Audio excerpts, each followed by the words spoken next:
pertama pada Pancasila tak bisa dirasakan secara sempurna oleh warga-warga di desa tersebut.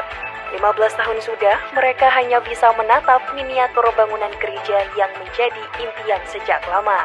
Selama 15 tahun itu pula, umat Kristiani desa melakukan ibadah secara berpindah-pindah dari gedung bioskop ini hingga ke gedung-gedung kosong terdekat.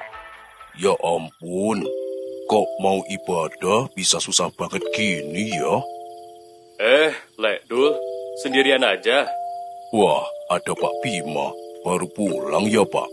Iya, baru aja pulang nih. Kok tumben sendirian doang di pos ronda, Lek Dul?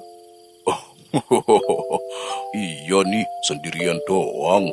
Yang lain udah pada istirahat mungkin Pak Bima. Besok kan masih hari kerja. Cuaca juga lagi adem banget. Enak banget nih tidur di saat begini. Setuju, Lek Dul. Ngomong-ngomong, ada berita apa nih di televisi, Lek Dul? Oh, ini Pak Bima. Berita tentang penantian pembangunan rumah ibadah yang sudah belasan tahun tak kunjung mendapatkan izin.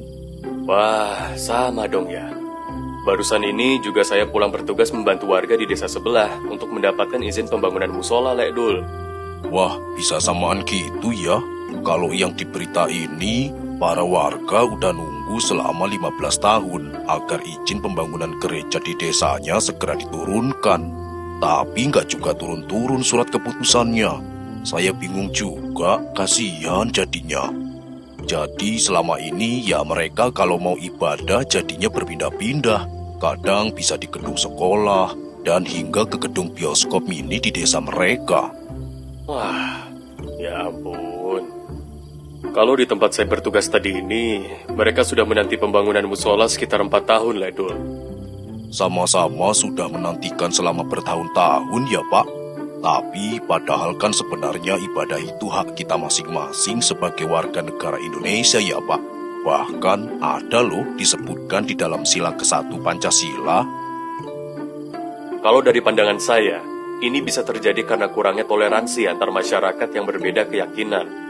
Kalau menurut saya, banyak masyarakat kita yang masih mudah terpancing hal kecil juga sih Pak. Indonesia ini kan kaya ya, Lek Dul. Kaya akan perbedaan. Agama yang disahkan di Indonesia ada beragam, tradisi dan budaya. Bahkan suku-suku di Indonesia aja ada ratusan kan? Maka jika di dalam keragaman itu kita tidak peka untuk saling menghargai, bertoleransi, dan lapang menerima perbedaan, ya pasti akan sulit sekali, Lek Dul. Setuju saya Pak. Semoga semakin lama masyarakat kita bisa mampu untuk lebih dewasa dalam menghadapi perbedaan ini ya Pak. Karena mau gimana lagi, kita kan beragam, tapi ya tetap hidup di bawah naungan bendera yang sama dan dasar negara yang sama, ya Pancasila. Benar, Lek Dul.